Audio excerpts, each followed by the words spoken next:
Musa bin Ismail. Musa bin Ismail. Ni orang Basrah ni. Orang Basrah ni, orang Iraq ni. Kemudian Musa ni kata haddatsana Hammad. Haddatsana Hammad. Jadi guru dia nama Hammad Hammad bin Salamah bin Dinar, tu nama penuh dia. Salamah.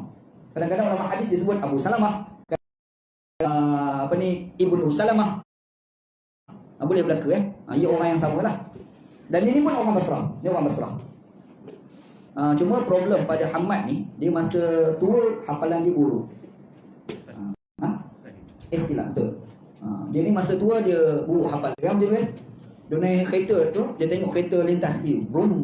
Dia tengok nombor. Lepas tu dia sampai dekat rumah, dia boleh cerita. Tak ada, kereta tak ada. Potong kereta aku. Kereta tu jenama apa, bla bla bla. Bayar dia macam ni, nombor pelik. Power. Masa dia ada dua istilah. Tu lagi nyanyi. Nyanyuk lain. Nyanyi lain Nyanyuk tu yang orang nyanyuk tu lah. Tak ingat tu. Satu lagi tu dia ingat lupa gitu. Nyanyi istilah dia. Nyanyi dia ada istilah. Macam tu lah. Zaman tu gitu. Okey. Dan dia ni Yazid bin Humaid Ad-Dibai. Orang asal Turkmenistan. Asal kat situ lah. Sarkhas. Nama tempat zaman dulu sebut Sarkhas. Sekarang ni orang panggil Turkmenistan. Tapi kemudiannya dia dilahirkan situ, tetapi dia pergi di Basrah, dia jadi orang alim di Basrah, mengajar. Syekh dia panggil. Jadi bila sebut mubham, hadis ni dikategorikan sebagai lemah. Hadis ni dikira sebagai dhaif. Walaupun dhaif, tetapi segi matan syiah. Fakataba ilaihi Abu Musa, inni kuntu ma'a Rasulillah sallallahu alaihi wasallam fa arada an yabula ata damisan fi asli jidarin fabala summa qala sallallahu alaihi wasallam iza arada ahadukum an yabula falyarta. Abu At-Tayyah ini dia bercerita tengok yang itulah ana baca yang Arab dia terjemah yang Arab yang kita boleh baca ke Melayu tu baca sendiri. Abdullah bin Abbas sampai dekat Basrah. Abdullah bin Abbas sahabat Nabi ini sampai dekat Basrah. Maksudnya kejadian ini berlaku selepas wafatnya Nabi sallallahu alaihi wasallam. Lepas wafatnya Nabi, Abdullah bin Abbas ni dia pergi ke Basrah. Dekat Basrah, Iraq Kana yuhaddisu an Abi Musa. Orang yang bijak didoakan oleh Nabi sallam, Allahumma faqihud din, Allahumma faqihu fid din wa 'allimhu ta'wil. Ya Allah Tuanku bagilah dia faham agama. Ya Allah Tuanku bagilah dia alim Al-Quran. Cerita gitu pasal dengan geng Khawarij yang pergi berdebat tu. Pak Haji ni lah. Ni lah Pak Haji dia ni. Kan? Bila orang Khawarij 6,000 orang berhimpun nak pergi serang kerajaan Ali bin Abi Talib pada masa tu kan. Ali fikir macam mana nak buat, bincang je bincang. Ibn Abbas kata tak payah, aku yang pergi. Hebat Pak Haji ni. Dia kata tak payah pergi perang, tak kata kau mati bunuh orang tak payah menumpahkan darah saja. Hantar aku seorang dia pergi. Dia tahu macam tu Ibn Abbas ni. Ali mula dia fikir tak boleh, popok ni gila. Popok ni kalau kau pergi dia bunuh ni. Aku pergi dengan lidah aku je aku jawab, insya-Allah tak ada masalah ni. Ibn Abbas dia kata begitu. Jadi Ali nak tengok dia, dia ni sejarah berdebat tak pernah kalah. Ibn Abbas dia peta bercakap. Dia peta. Orang ni kadang ilmu banyak tapi tak peta. Ada orang macam tu tau. Ada orang ni ilmu tak ada, dia peta. Ada satu lagi tu dia berilmu dan peta. Ada orang berilmu, cakap bersalah. Betul tak? Ada orang tu ilmu tak ada, goreng ni. Lambat tu tu. Dia tak ada ilmu pun. Tapi kalau dia goreng kita dengar, hangus. Kita dengar ni hangus sampai tak nak makan. Bismillahirrahmanirrahim. Ibn Abbas radhiyallahu anhuma dia peta bercakap, dia pandai berujar. Berkat doa Nabi sallallahu alaihi wasallam, Allahumma faqih fid din wa 'allimhu ta'wil. Jadi bila geng-geng Khawarij tu nak serang, dia bagi tahu pada Ali, tak payah hantar aku seorang, dia pergi. Dia berdebat-debat, last sekali 2,000 orang pengikut Khawarij yang asalnya 6,000 orang nak serang, disebabkan dua tu dah ikut Ali bin Abi Talib, perang tu tak jadi. Inilah kehebatan seorang sahabat Nabi yang bernama Abdullah bin Abbas radhiyallahu anhu. Dia ni sepupu Nabi sallam. Daripada bapa saudara Nabi nama Al-Abbas bin Abdul Muttalib. Okey. Dan dia ni semasa Nabi Muhammad sallallahu alaihi wasallam hijrah, semasa hijrah Rasul sallallahu alaihi wasallam, dia ni bukan tua sangat masa tu. Masa tu dia masih muda lagi. Al-Abbas bin Abdul Muttalib ni. Yang mana masa dia dilahirkan, masa Nabi Muhammad hijrah itu, umur dia baru 3 tahun. 3 tahun, budak lagi. Jadi 3 tahun masa tu. Lepas tu dia masuk Islam ni bersama dengan bapa dia Al-Abbas. Bila? Selepas pembukaan kota Mekah. Selepas pembukaan kota Mekah. Fathu Mekah ni berlaku bila? 6 Hijriah. 6 Hijriah. Maksudnya masa dia masuk Islam tu pun tak tua juga, budak lagi dia ni. Betul tak? Masa tu dia budak lagi. Lepas daripada pembukaan kota Mekah baru dia datang Madinah. Lebih kurang tahun ke-7 Hijriah. Barulah dia sampai ke Madinah bersama dengan bapa dia Al-Abbas bin Abdul Muttalib dan mak dia nama Ummul Fadl. Ummul Fadl nama mak dia, binti Al-Haris nama mak dia. Ummul Fadl. Ummul Fadl itulah orang yang sambut kelahiran Sayyidina Husain. Sayyidina Husain kan, cucu Nabi Sallam tu. Sebelum Sayyidina Husain dilahirkan, Ummul Fadl ni memimpi tau. Dia mimpi dia nampak anggota badan Nabi, salah satu anggota badan Nabi ni terputus dalam mimpi dia. Lepas tu anggota badan Nabi yang terputus itu jatuh dalam riba dia. Dia pun pergi cerita kat Nabi, "Ya Rasulullah, aku mimpi." Nabi kata, "Kamu mimpi apa?" "Aku nak cerita sekan sebab mimpi ni nampak macam tak elok." "Apa dia?" Dia pun cerita, "Anggota badan kamu terputus, jatuh atas riba aku dalam mimpi aku." Cerita kat Nabi. Nabi kata apa? "Oh, nanti cucu aku bakal dilahirkan, kamu sambut." Betul. Cerita dia. Jadi masa tu sambut Husain. Jadi dia tu dengan suami dia masuk ke Madinah tahun ke-7 Hijriah. Bermimpi Sayyidina Husain dilahirkan dan lebih kurang 8 Hijriah. Betul tak? Terus menolak dakwaan orang Syiah yang mengatakan Sayyidina Husain dilahirkan pada tahun 4 Hijriah. Itu tolak hujah tu. Faham boleh InsyaAllah. Baik. Lepas tu dia ni cerita, dia ni pergi ke Baghdad. Ni Abdullah bin Abbas ni dia pergi ke Baghdad. Bila sampai kat Baghdad, dekat Baghdad ni ada seorang sahabat Nabi yang duduk kat Baghdad dah. Namanya Abu Musa Al-Ash'ari. Abu Musa Al-Ash'ari Abu Musa Al-Ash'ari ni bukan nama betul dia. Ingat situ kan? Abu Musa Al-Ash'ari ni bukan nama betul dia. Itu adalah gelaran dia. Nama betul dia adalah Abdullah bin Qais. Nama betul dia. Macam Abu Hurairah. Abu Hurairah tu kan nama betul dia Kita dengan Abu Hurairah. Siapa dia tahu nama betul dia? Abu Hurairah tu nama betul dia Abdul Rahman bin Sakhar. Itu nama betul dia. Hurairah gelaran sebab suka sangat dengan kucing. Dia berjalan-jalan tengok kucing di jalan. Kucing kecil kan, ambil pegang. Orang kita pun ada macam tu.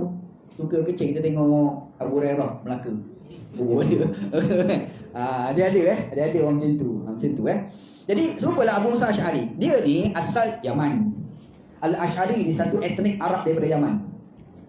Macam kita lah, kelas sebut Wan. Macam nak Wan Ji bin Wan Husain. Orang terbayang kat mana agak-agak bila sebut Wan? Kelantan ni. Kelantan ni. Padahal dekat Perlis tu ada Wan. Ada Wan. Wan Serpong Wan Jan. Itu Wan Perlis. Ada Wan juga kan. Sebenarnya asal Wan tu betul ke datang daripada Kelantan ataupun datang daripada Perlis? Tak, asal daripada Thailand tu. Asal Tani tu. Tani orang kata-kata kan. Asal Tani memang asal sana pun. Jadi maksudnya bila sebut Wan tu, kita faham orang Kelantan. Tapi sebenarnya orang Tani asal dia. Keturunan tu kan. Maka demikian juga bila orang sebut Al-Ash'ari. Zaman tu. Kat Malaysia sebut Al-Ash'ari kita faham apa? Apa dia? Arqam. Kita nampak Ustaz Ash'ari Muhammad kan. Al-Ash'ari tu asalnya nama etnik. Nama etnik Arab asal daripada Yaman. Dia ni ke Mekah masuk Islam. Lepas tu dia balik ke Yaman, dia berjaya tarik 50 orang lebih masuk Islam. Tu orang nama Abu Musa Al-Ash'ari ataupun nama betul dia Abdullah bin Qais. Itu nama betul dia begitu. Dan dia ni antara sahabat Nabi yang terlibat 2 hijrah. Yang pertama ke Habsyah, satu lagi ke Madinah, dia terlibat. Dan selepas wafatnya Nabi Sallam, dia antara orang pergi duduk kat Baghdad untuk menjadi gubernur. Bukan kecil anak jugalah. Sempat jadi ketua menteri lah.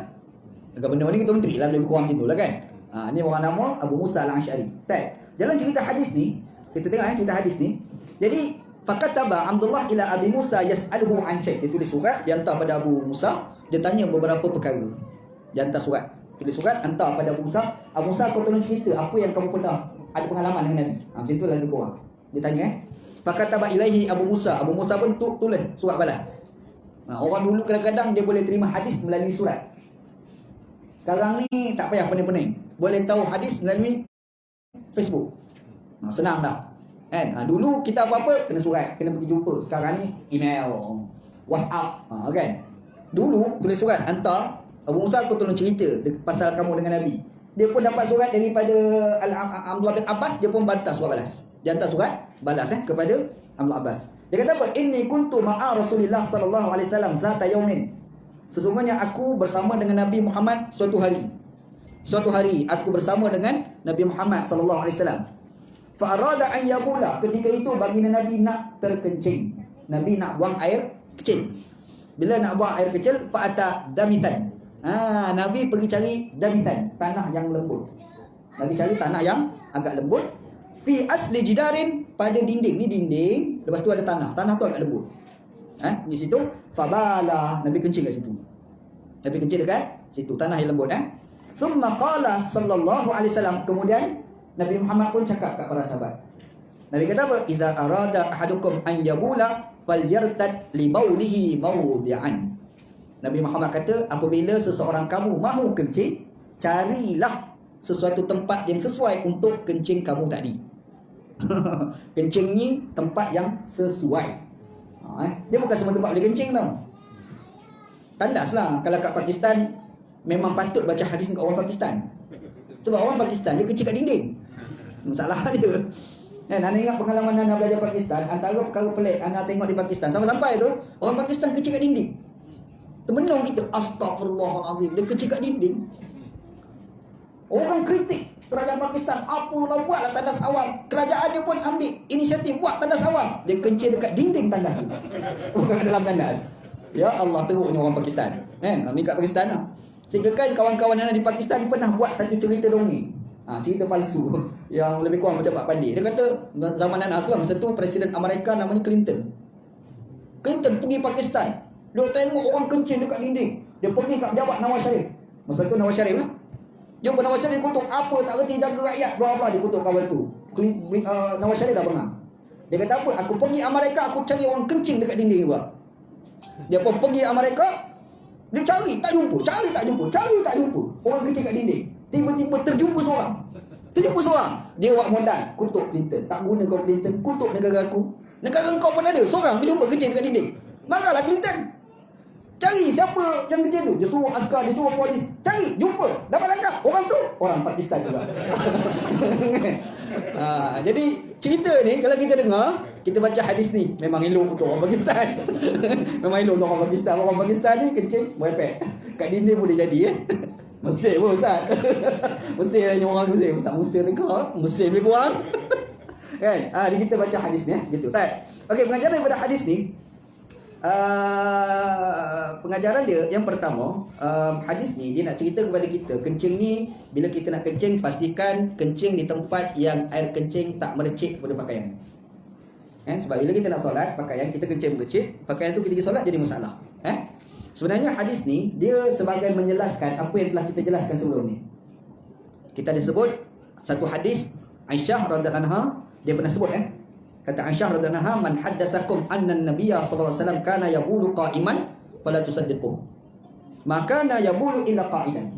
Dalam hadis Nabi, Imam Tirmizi riwayatkan, kata Aisyah radhiyallahu anha, kalau ada sesiapa saja yang menceritakan kepada kamu bahawasanya Nabi itu kencing berdiri, jangan kamu percaya. Tidak pernah Nabi itu kecuali kencingnya duduk, kata Aisyah.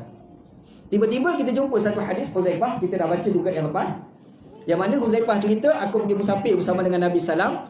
Tiba-tiba sampai dekat himpunan sampah satu kaum, Nabi pergi kencing kat situ dalam keadaan berdiri. Hadis tu kan, nampak dua hadis. Jadi di sini timbul perbahasan, sebenarnya kenapa?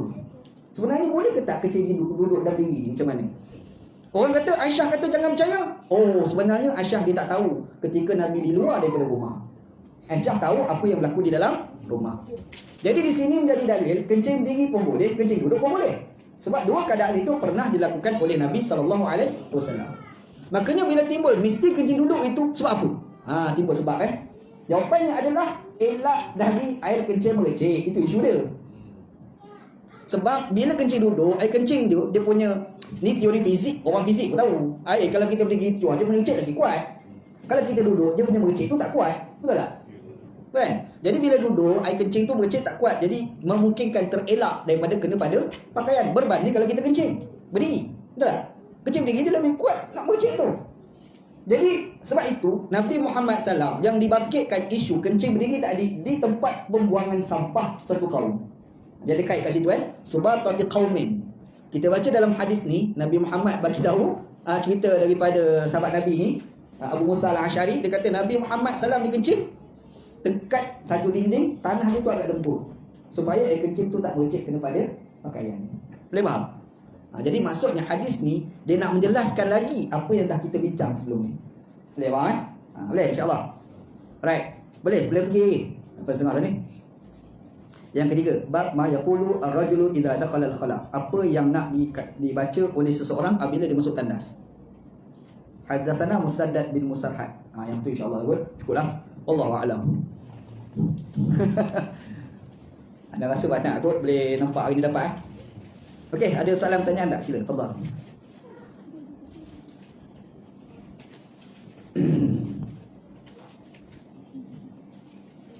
Ada soalan? Orang tak tanya ni dua je, sama ada dia faham betul ataupun dia tak faham betul. Tu dia tanya. Kalau dia faham sikit-sikit, dia cuba nak tanyalah. Kan? Mana tanda duduk tu?